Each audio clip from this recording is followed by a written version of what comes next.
Hi friends, welcome back to my YouTube channel make it happen. और आज का हमारा वीडियो बिगनर्स के लिए होगा। जैसा कि मैं पहले अपने ये क्या बोलते हैं वीडियो में बोल चुकी थी कि मैं बिगनर्स के लिए अलग लाऊंगी, तो ये बिगनर्स के लिए वही वीडियो है। और तो फिर चलिए बात करते हैं आगे। पढ़ाई की बात करने से पहले पढ़ाई से भी ज़्यादा ज़रूरी एक बात करते हैं हम लोग कि अगर आप बैंकिंग की तैयारी करने की सोचे हैं तो फिर आई होप आप लोग अच्छे से सोच ही लिए होंगे। और अगर अभी भी नहीं सोचे होंगे तो आप ये सोच करके चलिए कि एक बहुत ही अच्छे प्लेटफॉर्म पे आप चल रहे हैं। और आप जिस तरीके के जॉब की तैयारी करने जा रहे हैं उसका जो भी हो, मतलब नोटिफिकेशन से लेकर के और एग्ज़ाम पैटर्न जो भी बहुत अच्छा है। और मतलब एक नोटिफिकेशन का टाइम भी ऑलमोस्ट आपका फ़िक्स ही होता है। फिर एग्ज़ाम भी से उसी तरीके से लेते हैं जैसे पहले बताए होते हैं। तो इस तरीके से अगर आप अच्छा से पढ़ाई करते हैं तो फिर आपको जॉब ज़रूर मिलेगी यहाँ पे। चलिए आगे के लिए ऑल दी बेस्ट। फिर आगे पढ़ाई की बात करते हैं। सबसे पहले हम लोग मैथ की बात करेंगे। तो जैसा कि आप लोग पैटर्न देख ही चुके होंगे, प्री में केवल प्रैक्टिस और स्पीड का ही बात होता है। मतलब प्रैक्टिस का मतलब कि आपको सही सही बनाने आना चाहिए और स्पीड में आपको बहुत जल्दी बनाने आना चाहिए, क्योंकि आपको वहाँ पे 20 मिनट में 35 क्वेश्चन सॉल्व करने होते हैं।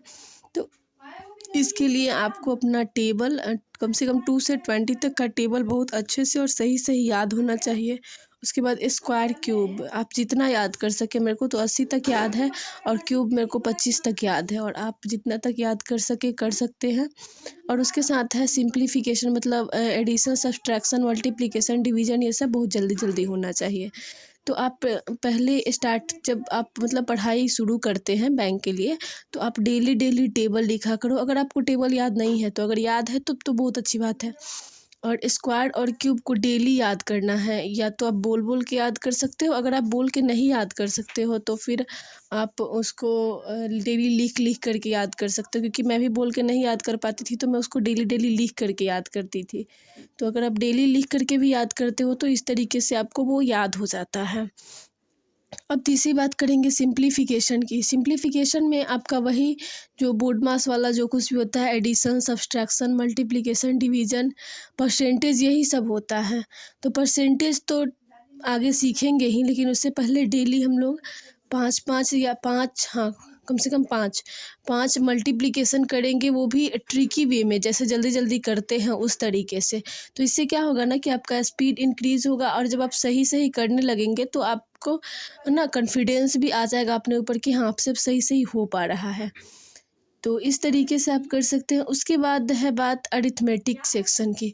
अरिथमेटिक सेक्शन में आप डेली मतलब कोई भी एक टॉपिक पढ़िए, उसका वीडियो देखिए। आप जहाँ कहीं से कोई प्लस क्लास है या फिर कहीं से भी यूट्यूब से देखिए, जहाँ से भी आपको देखना है एक वीडियो देखिए।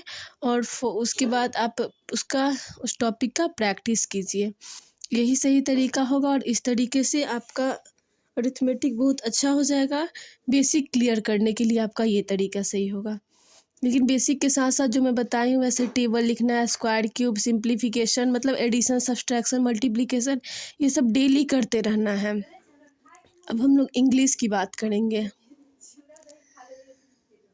इंग्लिश में डेली आपको वोकैब याद करना है। आप कहीं से भी अगर आप डेली न्यूज़पेपर पढ़ सकते हैं, और नहीं अगर आप डेली न्यूज़पेपर नहीं ले पा रहे हैं अभी, तो आप यूट्यूब से ही बहुत सारे टीचर्स पढ़ाते हैं, तो आप देखिए जिनका भी आपको अच्छा लगे उनका आप डेली वोकैब और डेली एडिटोरियल कीजिए। उसके साथ साथ अगर पॉसिबल हो सके तो कोशिश कीजिए कि आप डेली इंग्लिश न्यूज़पेपर ले लीजिए। कोई ऐसे ही जो आपके यहाँ अवेलेबल हो वही ले लीजिए। द हिंदू ही नहीं लेना है, इजी वाला भी, जैसे कि हिंदुस्तान टाइम्स भी आप ले सकते हैं। तो इस तरीके से कोई भी न्यूज़पेपर लीजिए। अगर न्यूज़पेपर अवेलेबल नहीं है तो कोई भी इंग्लिश का अच्छा बुक ले करके या फिर कोई नोवेल ही आप पढ़ सकते हैं, लेकिन आपको कंटिन्यू पढ़ना है। दूसरी चीज़ है कि आप 120 ग्रामर रूल्स जो निमिषा मैम का है, तो उसको आपको देखना है, क्योंकि वो भी बहुत ज़रूरी होता है। एरर डिटेक्शन ये सब टाइप का क्वेश्चन आता है, तो वहाँ पे वो सही होता है, मतलब उसकी ज़रूरत पड़ती है। या फिर और भी इंग्लिश में क्लोज टेस्ट ये सब में भी उन सब से क्वेश्चन बन जाता है। दूसरा बात है कि इंग्लिश में भी बहुत सारे टॉपिक से क्वेश्चन आता है, जैसे पैराजम्बल हो गया, क्लोज टेस्ट हो गया, तो इस सब का टॉपिक वाइज आप तैयारी कीजिए अलग से, क्योंकि ऐसे ही नहीं होगा, वो सबका भी अलग अलग से तरीका देखना होगा कि कैसे टीचर सॉल्व करते हैं, या फिर आप जिनका भी वीडियो देखें उनसे। तो इस तरीके से आपको डेली डेली वोकैब और एडिटोरियल करके और आपको अपना इंग्लिश अच्छा करना होगा। वोकैब में आपको डेली जो भी होगा उस वर्ड को 2 बार 3 बार पढ़ना होगा, ताकि वो वर्ड आपके माइंड में रहे। थर्ड चीज़ आती है रीजनिंग। रीजनिंग के लिए आप जब रीजनिंग की तैयारी शुरू करते हैं तो सबसे पहले आप पजल से ही शुरू कीजिए, और जब आप पजल बनाना देख लीजिए उसके बाद आप डेली कम से कम 5 पजल कीजिए खुद से ट्राई करके। पहले तो बहुत भारी लगेगा, लेकिन धीरे धीरे बस इसी तरीके से आपका पजल बनाना इम्प्रूव होगा। और अगर आपको पहले अपने से नहीं बनाना आता है तो फिर आप वीडियो देख सकते हैं, फिर वीडियो देखिए तब उसके बाद उसको सॉल्व कीजिए, और उसमें ना अपना क्या बोलते हैं अपना माइंड डेवलप करके, मतलब अपना दिमाग लगा लगा करके सोचिए, और इस तरीके से आप कर सकते हैं। उसके बाद डेली जब आप 5 पजल करेंगे उसके बाद और भी रीजनिंग में बहुत सारे टॉपिक्स होते हैं, तो आप वैसे उन टॉपिक्स को देख सकते हैं और मतलब सीख सकते हैं, और फिर वैसे वैसे टॉपिक के सारे क्वेश्चन कर सकते हैं। करंट अफेयर्स में आप डेली करंट अफेयर्स करेंगे किसी भी टीचर से मैं, और उसके बाद उसका नोट्स बनाएंगे और उसको रात में एक बार रिवाइज कर लेंगे सोने से पहले। अब हम बात करते हैं कि सोर्सेज कहाँ से, मतलब कहाँ से क्वेश्चन आप प्रैक्टिस करेंगे। तो अभी फ़िलहाल आप मॉक टेस्ट नहीं भी परचेज कर सकते हैं, मतलब इसकी कोई ख़ास कोई ज़रूरत नहीं, ख़ास क्या कोई ज़रूरत नहीं है।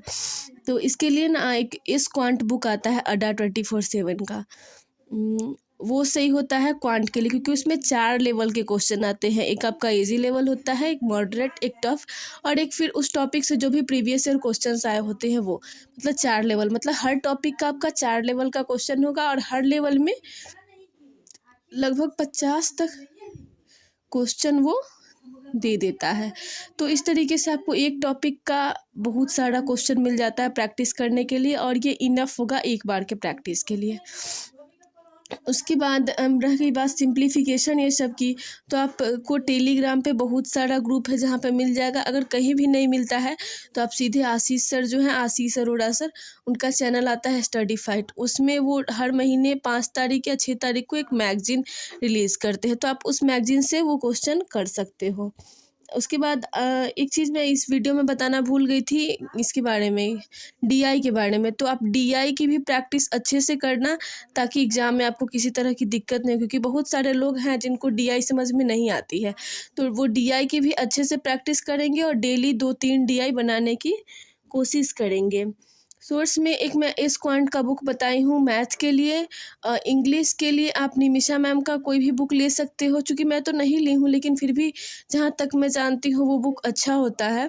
और तीसरा रीजनिंग के लिए मैं कोई बुक नहीं पढ़ी हूँ, मतलब किसी भी बुक से, मैं जो भी वो पीडीएफ ही ली हूँ टेलीग्राम से कहीं से भी, और उससे प्रैक्टिस की हूँ। और एक ली भी थी इस रीजनिंग, ये अड्डा 24 वाला, तो मेरे समझ से ना वो मेरे को अच्छा नहीं लगा, मतलब उसमें कुछ खास क्वेश्चंस थे नहीं, तो इसलिए मैं कोई बुक नहीं आपको बता सकती हूँ इसके लिए। अगर आपको पज़ल बनाना है तो उसके लिए बहुत सारा पीडीएफ अगर आपको कहीं भी नहीं मिलता है तो सीधे अंकुश सर का बैंकिंग क्रॉनिकल नाम से चैनल है, उसमें 1000 पज़ल सीरीज़ करके मिल जाएगा, और वहाँ से पहले बना लो। उसके बाद भी अगर आपको नहीं मिलता है, मतलब वो अगर आप कर लो, तो फिर उसके बाद अंकुश सर का अंकुश लांबा 2.0 का एक ऐप है, वहाँ पे फ्री में वो पज़ल का पीडीएफ दिए हुए हैं, पज़ल के लिए और डीआई के लिए शायद 100 या 200 या 1000 ऐसे ही कुछ है। तो फिर आप वहाँ से भी तैयारी कर सकते हो। तो इस तरह से तैयारी करें, और ऑल द बेस्ट फिर से आगे के लिए। Thank you.